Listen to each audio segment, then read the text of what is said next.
L'automatisme n'a pas toujours été numérique. Avant les réseaux, il y avait les câbles, et beaucoup de câbles. Puis sont venus les bus de terrain, l'Ethernet industriel et maintenant le sans-fil.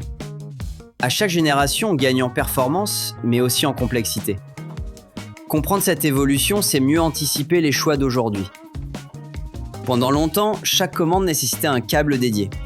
Un bouton, un contacteur, un capteur, chacun avait son fil tiré jusqu'à l'armoire. Les schémas devenaient illisibles et le dépannage était un jeu de pistes. C'était fiable, mais rigide, chronophage et peu évolutif. Les bus de terrain ont révolutionné le câblage industriel.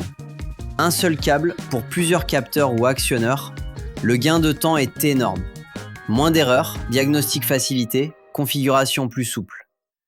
Chaque constructeur a développé ses standards, Profibus, ASI, Canopen, adaptés à ses besoins.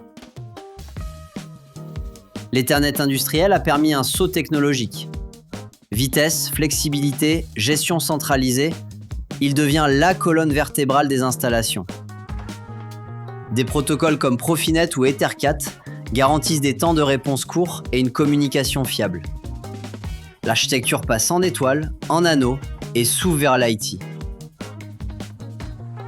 Le sans-fil se fait une place dans l'industrie, en particulier pour les équipements mobiles.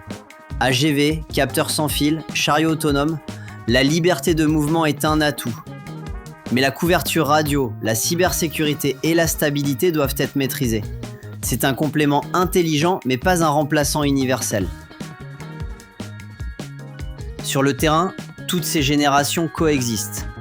Un relais câblé peut encore piloter une vanne, à côté d'un capteur sans fil ou d'un automate connecté.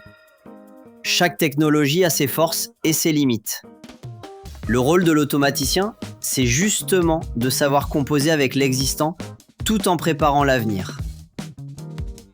Comprendre l'évolution des communications industrielles, c'est prendre du recul.